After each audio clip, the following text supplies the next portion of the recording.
Salute, men. Dispel and eradicate all the manginery in this society. Fearless soul motivation. No fear and anxiety. True self-confidence, happiness, and joy. I've done a lot to help myself over the past 5 years, and it brings me a lot of joy to share it with you men. Superpowers. You ain't ever scared. Bad boy D. Masculinity. TV. Things don't happen to you, they happen for you. When you apply that into your life, it took me time to keep applying it more and more. But it becomes an everyday part of your life.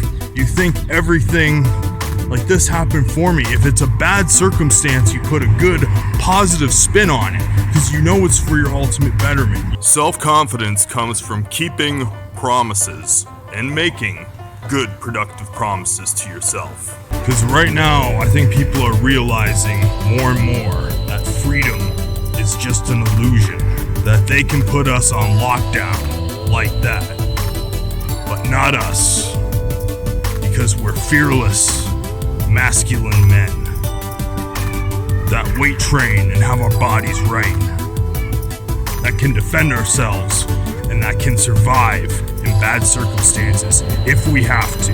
I can vouch for, from my own personal experience, that yes, making promises to yourself and keeping them is what gives you true self-confidence, happiness, and joy. Fear's the devil's favorite tool, and he uses it against you. He knows how much you care about what other people think. He knows how terrified you are of death and the uncertainty of the future, and he will poke and prod you with it as much as he can. But when he's got your back, it's not going to affect you as much. Nothing is too good to be true, but you can hack your life to be the best it can be with discipline, so you can have that temporary joy from that cheat meal, or staying in bed, or tricking at the club, or whatever your demonic little vice is. We're the chosen of this generation that has to go through what's going on right now. I think in our lifetime, the shit is really gonna hit the fan. The human race is long overdue for the shit really hitting the fan. And we're gonna see a lot. We're gonna experience a lot. But it didn't happen to us, it happened for us. And we're gonna do the best we can, and we're gonna be alright. We do manly shit, and we keep ourselves accountable for it. We make promises and we keep them, and nothing will boost your self-confidence more than that. I don't get scared often, but when I was legitimately scared, and you can do this even as a confidence boost, it's a great thing just to imagine in your head that you put on the armor of God, you ask God for the armor of God, and you put it on, and you use your imagination like a Marvel comic movie, like there's a power coming over you, and you all this armor comes on you. You can even have a weapon. Because that really is where you get happiness and joy from.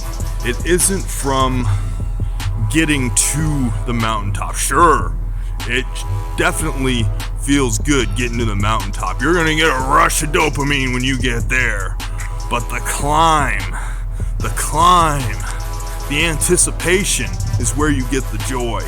If stuff gets really bad, think of the worst case scenario. I've just recently thought of the worst case scenario for what's going on right now. And with my imagination, trust me, it's very terrible. Not just my imagination, but what I know about what I know. But even the absolute worst case scenario, you'll be okay. That's why faith in the Most High God is so important too. Because even if you die, you'll be okay. Faith is the ultimate remedy to fear. You can have that temporary high and then regret it later because you have no money, or your metabolism is shot, or you lost strength gains from procrastinating, or you can get a good time-released dopamine high of confidence and masculinity if you stay on your grind. And replace fear with gratitude.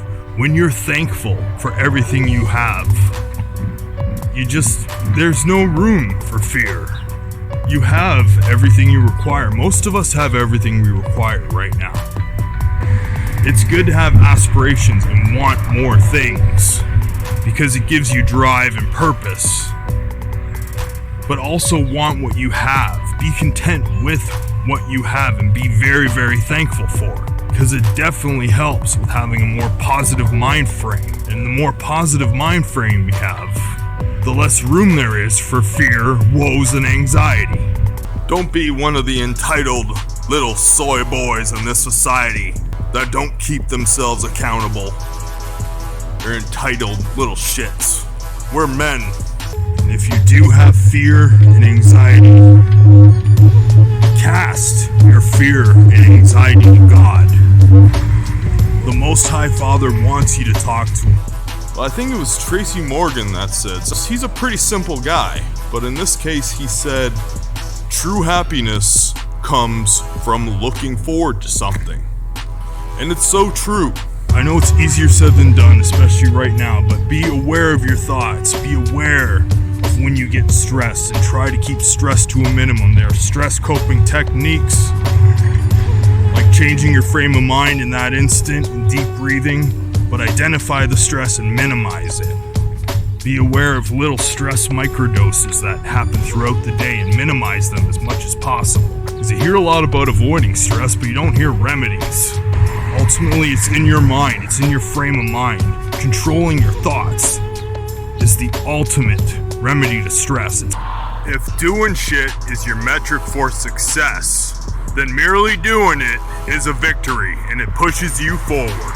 In other words, as long as you're doing what you set your mind to, even failure is a victory. I always knew survival skills were important, but let this be a wake-up call. That's something we can definitely all learn as much as possible about right now, more than ever. Because you never know, worse things have happened in the past. Things aren't looking good. Every time you go to the grocery store, stock up on at least a week's worth of food, like survival food. And don't let the stress kill you guys. Stress and fear work hand in hand. Nothing will take a shot at your confidence more than not sticking to the promises you made to yourself. Happiness is a process. The process of getting shit done in your life. Just takes 2 seconds. And be careful of the information you put in your brain. You only have so much room in that noggin of yours. Hopefully if you're on the retention and you eat a healthy diet and you're training, you have a lot more room than the average dude. But don't fill it with garbage and useless facts. Fill it with solid, masculine, productive knowledge that will benefit your life. Will help you survive. It's about making those promises to yourself. Making a specific plan of promises.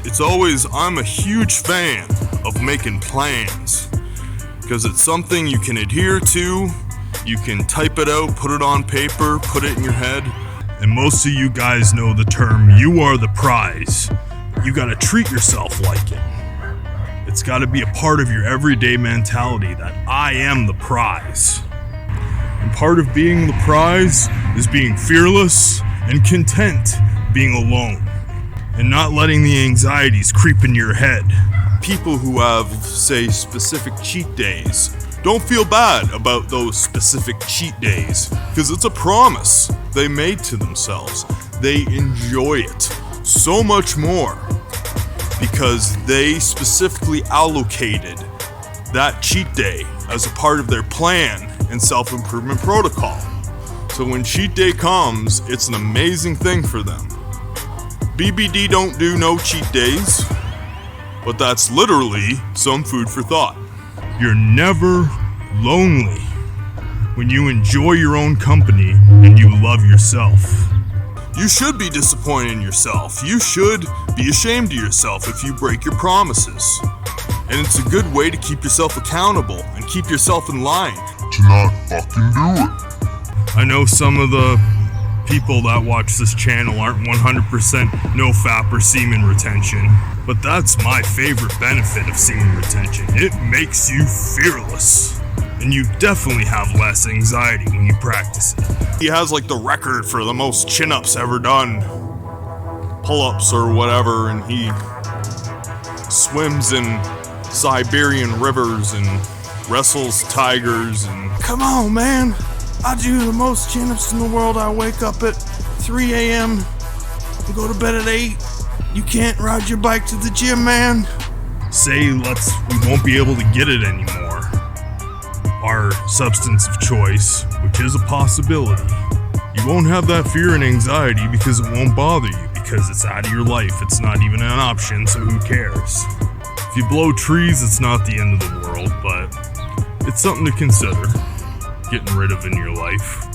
You're gonna be proud of yourself if you have beef and asparagus for dinner, and you wake up the next morning and your tummy ain't bloated and you're lean and you're like, damn, I just had beef and asparagus, no grains, I'm feeling ripped. Let's say you had some ice cream, unplanned ice cream and chips, and you wake up all bloated and feeling crappy, testosterone low. You're not gonna be feeling so great about yourself. You're perfectly comfortable being alone. You're not a needy person. You don't constantly seek validation from others. You flip the script. Stay on a workout program. Those newbie gains. Remember those newbie gains where you do a workout one day, and then whenever you train that muscle next, you're sometimes 10 pounds stronger, same amount of reps on that lift. Them newbie gains, man. There's nothing cooler in life than that, in my opinion. And the programming of this matrix world we live in, or being immune to it, having immunity to it for that matter, is definitely an incredible way to lower fear in your life. That's the real red pill. It ain't about female nature. It's about knowing the nature of the world and being aware that we are lied to more often than even a red pill person would like to believe. Check out my latest video right there. Check out another one right there. I'll drop another cool one down yonder. And subscribe to BBD right there. I'm out of here. Peace.